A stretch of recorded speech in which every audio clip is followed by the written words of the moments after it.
বন্ধুরা, আজকে নতুন রেসিপি নিয়ে চলে এসেছি ভরপেট কিচেনে। আজকে বানাবো পুডিং। পুডিং বানাতে কি কি উপকরণ লাগে আমি আগে বলে দিচ্ছি। দুধ, ডিম, চিনি, দুধ মানে গুঁড়া দুধ, আর লাগে ভ্যানিলা এসেন্স, 1 চিমটে চিনি।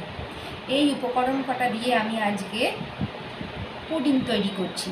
সকলে হয়তো খেয়ে থাকবেন, কিন্তু আজকে ছোট করে একটা রেসিপি দিচ্ছি, একবার হলেও এটা আপনারা বানিয়ে খাবেন।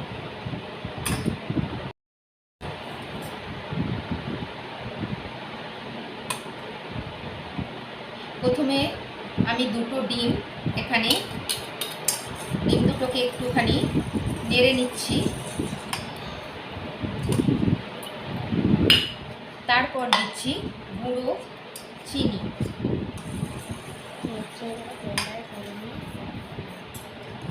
এখানে দেখতে পাচ্ছেন আমি একটু চিনিকে ক্যারামেল তৈরি করে ঠান্ডা করতে দিয়েছি এবং দুধটাকে জাল দিয়ে রেখেছি। এটা গরুর দুধ, 500 গরুর দুধকে ফুটিয়ে 250 মতো করেছি।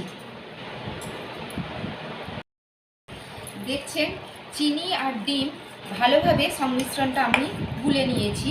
তারপর ঠান্ডা দুধটা আমি এর সাথে অ্যাড করছি।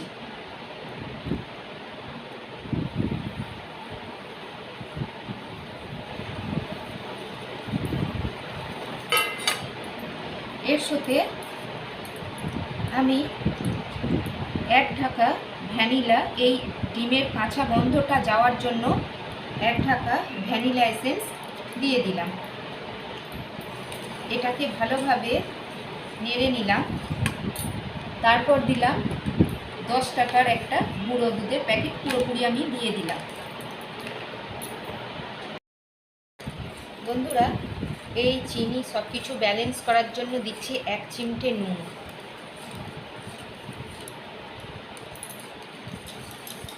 এটা ভালোভাবে মিশিয়ে নিয়েছি এবং এই যে ক্যারামেলটা তৈরি করে রেখেছিলাম এবং এটা ঠান্ডা হয়ে গেছে। আমি কিছুক্ষণ আগে ক্যারামেলটা তৈরি করে রেখেছিলাম, এটা ঠান্ডা হয়ে গেছে। এটাতে এবার আমি সেট করতে দেব।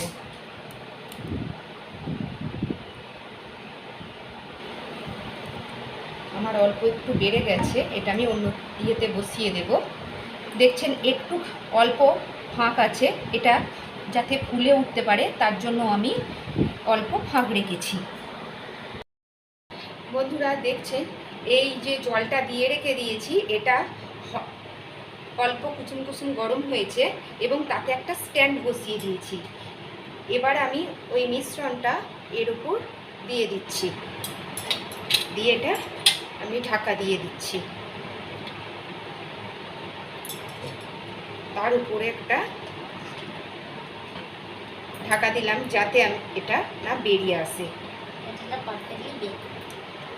এটা 20 মিনিট হবে, তারপরে ফিরে আসছি।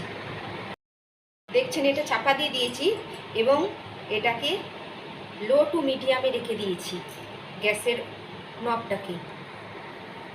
বন্ধুরা, এটা কমপ্লিট হয়ে এসে চাপটা করছি, খুলছি, দেখো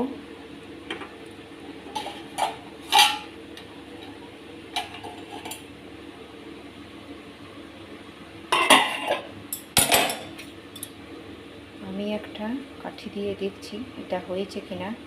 দেখছো পুরো ক্লিন বেরিয়েছে, তার মানে এটা হয়ে গেছে।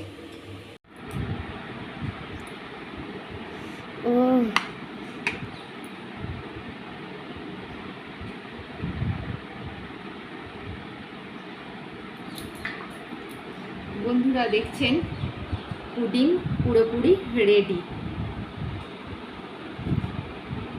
প্লিজ কেমন হয়েছে কমেন্ট করবেন। আপনাদের একটু কেটেও দেখাচ্ছি যে এটা কেমন হয়েছে। এত নরম এবং পারফেক্ট হয়েছে, আপনারা দেখলেই বুঝতে পারবেন।